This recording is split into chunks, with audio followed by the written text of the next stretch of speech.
아르센 리팽 1 모리스 르블랑 지음 국일미디어 출판사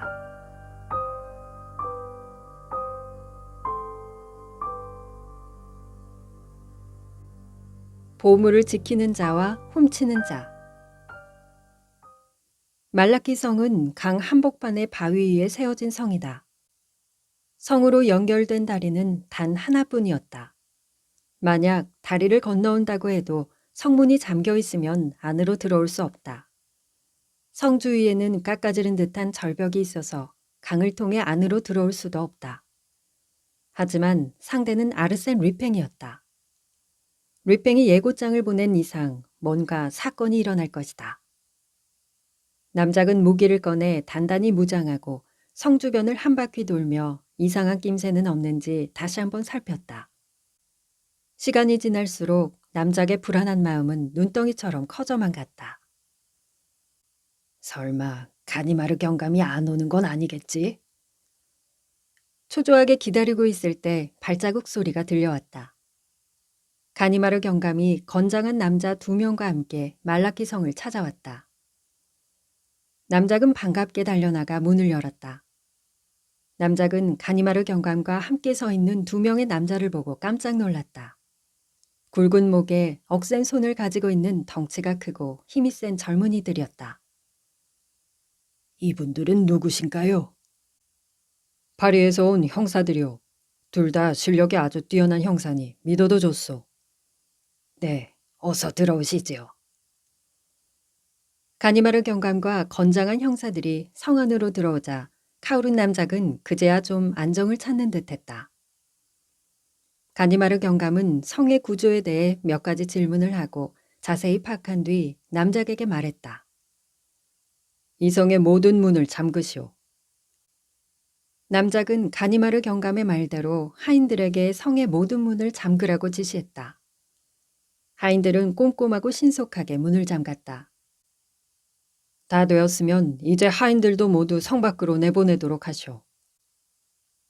성 안에 남아있는 하인 중에 리팽과 한편이 있을지도 모른다는 가니마르 경감의 말에 남작은 하인들을 서둘러 내보냈다. 그렇게 하고도 시간이 지날수록 남작은 불안해서 어쩔 줄 몰라 했다. 가니마르 경감은 침착하게 성 안을 자세히 살펴보았다. 저택의 내부 구조까지 꼼꼼하게 파악한 후 보물이 들어있는 방으로 통하는 모든 출입구를 조심스럽게 단속했다. 벽을 조사해보고 벽걸이도 들어올려 살펴보았다. 혹시 다른 비밀 통로 같은 것이 있나요? 그런 건 없습니다. 그렇다면 안심하십시오. 문이란 문은 모두 잠갔으니 천하의 리팽이라도 들어오지 못할 겁니다. 가니마르 경감은 리팽이 말한 보물들을 2층 밖으로 옮겨놓고 방문을 잠근 뒤 형사들에게 명령했다. 보물들이 들어있는 방문 앞을 잘 지키고 있게. 복도에 걸려있는 그림들도 잘 지키고 말이야. 아무도 여기에 들어오게 해서는 안 돼. 가끔씩 강 쪽도 살피게. 10m의 수직 절벽이지만 혹시라도 이상이 없는지 살피게. 그리고 조금이라도 이상한 일이 있으면 날 부르게. 무슨 말인지 알겠나? 네, 개미 한 마리 들어오지 못하도록 감시하겠습니다. 가니마르 경감은 1층 복도 한가운데에 의자를 놓았다. 2층으로 올라가려면 반드시 지나가야 하는 곳이었다. 남작과 가니마르 영감은 그곳에서 리팽을 기다릴 생각이었다. 이제 안심하십시오. 리팽은 여기 들어올 수 없습니다. 만약 들어오더라도 여기 있는 나를 지나지 않고는 2층으로 갈 수 없습니다. 정말 그럴까요? 남작은 자신만만한 가니마르 영감의 말에도 불안감을 감추지 못했다. 두 사람은 의자에 앉아 아무 말 없이 창문 밖을 바라보고 있었다. 리팽은 나타나지 않을 모양이군. 가니마르 경감은 의자에 기댄 채 꾸벅꾸벅 졸기 시작했다. 하지만 남작은 잔뜩 긴장한 채 앉아 어둠 속을 향해 귀를 곤두세웠다. 시간은 흐르고 그렇게 밤이 깊어 새벽 1시를 알리는 괴종식의 소리가 울려 퍼졌다. 갑자기 남작이 코를 골며 자는 가니마르 경감을 흔들어 깨웠다. 경감님, 일어나 보세요. 무슨 일이요? 지금 강가 쪽에서 이상한 소리가 들렸습니다. 들어보세요. 아, 저건 자동차 엔진 소리요.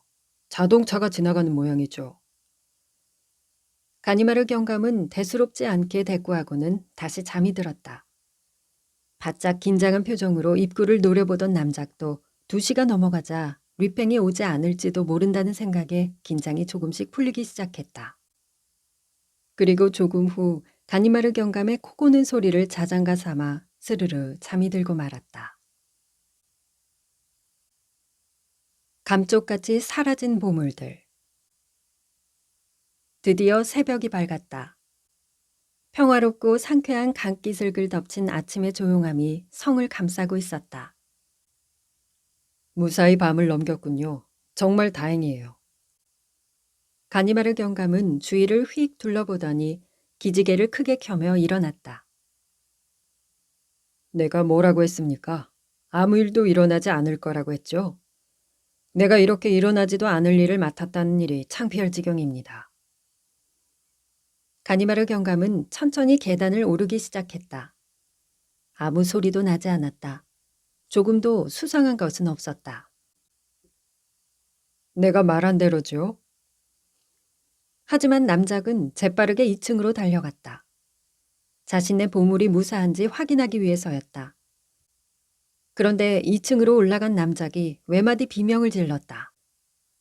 으아!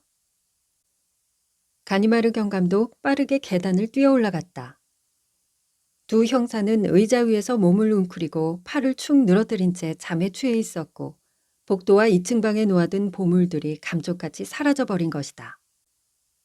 가니마르 경감이 소리쳤다. 빌어먹을. 이게 어떻게 된 일이야?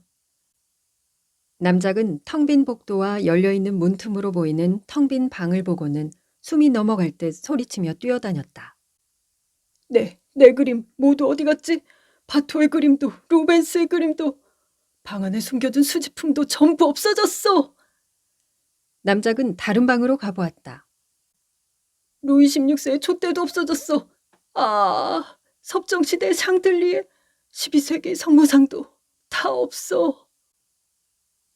남작은 여기저기 미친 듯이 뛰어다니며 확인했지만 아무것도 남아있지 않았다. 남작은 그림이 줄지어 걸려있던 복도에 텅 비어있는 벽을 만지며 울부짖었다. 여기 있던 그림들은 가격을 따질 수도 없을 만큼 비싼 것들이라고. 루이 16세의 촛대는 또 얼마짜린데. 아이고, 이제 어떡해. 남은 것은 리팽이 가짜라고 말했던 그림뿐이었다. 다른 방에 있던 보석들도 모두 감쪽같이 사라졌다. 화가 치밀고 고통스러운 나머지 남작은 발을 동동 구르며 부들부들 떨었다. 이럴 수가. 정말 리팽이 왔다 간 건가? 결국 당했구나. 펄쩍펄쩍 뛰어다니는 남작과 달리 가니마르 경감은 꼼짝도 하지 않고 서 있었다. 마치 화석이라도 된 것처럼 꿈쩍도 하지 않은 채 멍한 시선으로 벽만 바라보고 있었다. 창은 닫혀 있고 자물쇠도 그대로 있었다. 천장도 파괴되지 않았다. 마루에도 구멍은 뚫려 있지 않았다. 다른 모든 것은 깔끔하게 아무런 이상도 없이 그대로였다. 아주 치밀한 계획에 따라 조직적으로 이루어진 게 분명했다.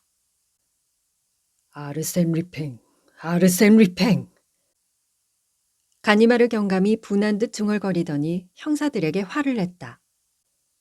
도대체 어떻게 감시를 한 거야? 그러나 두 형사는 여전히 잠에서 깨어나지 못했다. 너희들 지금 뭐 하는 거야? 발을 구르며 소리를 질러도 형사들은 꿈쩍도 하지 않았다. 이봐, 정신 좀 차리라고. 가니마르 경감이 형사들의 몸을 마구 흔들자 형사들이 입이 찢어지도록 크게 하품을 하며 부스스 눈을 떴다. 이게 어떻게 된 건가? 글쎄요. 대체 무슨 일이 있었던 거야? 아무것도 기억나지 않습니다. 혹시 술이라도 마셨나? 가니마르 경감이 두 눈을 번뜩이며 쏘아붙이자 형사들은 고개를 크게 가로저었습니다. 아닙니다. 술이라니요. 저희는 물밖에 마시지 않았습니다. 물이라고? 저 물병에 있는 물을 마셨나? 네, 맞습니다. 가니마르 경감이 물병을 들고 냄새를 맡고 마셔보기도 했지만 이상한 점은 없었다. 아무래도 놈이 수면제를 먹인 것 같군요. 대체 누가 말입니까? 누구긴요. 당연히 리팽이죠. 이런 짓을 할 사람은 리팽밖에 없어요. 가니마르 경감은 다시 한번 성문을 확인했지만 문은 안쪽에서 굳게 잠겨 있었다. 누가 들어온 흔적은 전혀 찾아볼 수 없었다.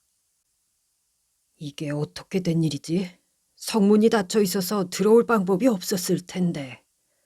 혹시 들어왔더라도 보초를 서던 형사들의 눈을 피해야 보물을 훔쳐갈 수 있었을 텐데 대체 무슨 수를 써서 보물들을 훔쳐간 거야? 가니마르 경감이 어금니를 깨물며 말을 이었다. 죄송합니다. 제가 리팽을 너무 얕잡아 본 것 같습니다. 남작은 보물들을 되찾을 방법이 없겠느냐며 울먹거렸다. 난 이제 망했어요, 경감님. 내 보물들을 찾을 방법이 없을까요? 가니마르 경감은 고개를 숙이며 말했다. 없습니다. 남작이 발악하듯 소리쳤다. 뭐라도 좀 해보세요. 경감님만 믿고 맡겼는데 내 목숨보다 소중한 보물들이 몽땅 사라졌다고요. 면목이 없습니다. 증거라도 좀 찾아보십시오. 리팽은 범행을 저질러도 아무런 증거를 남기지 않습니다. 미국에서 내게 체포된 것도 이렇게 물건을 훔치려고 꾸민 일인지도 몰라요. 머리끝까지 화가 난 남작이 소리쳤다. 아니 그렇다면 그림이고 뭐고 다 포기해야 된다 이 말이요? 도둑 맞은 것들은 내 보물 중에서도 가장 귀한 것들이에요. 어떻게 해서든 리팽을 잡아야 합니다. 잡지 못한다면 리팽이 도로 나에게 그것을 팔게끔 할 방법이라도 내게 알려주시오. 가니마르 경감은 남작을 가만히 쳐다보더니 입을 열었다. 그거 좋은 생각입니다. 지금 한 말 농담은 아니시죠? 그럼요. 무슨 좋은 방법이라도 생각이 난 건가요? 저에게 한 가지 묘안이 생각났어요. 그게 뭐요? 가니마르 경감은 잠시 무언가를 생각하더니 입을 열었다. 당장 이 사실을 경찰에 알리십시오. 단, 나에 대해서는 경찰과 기자들에게 비밀로 해주시오. 자랑할 만한 이야기는 아니니까요.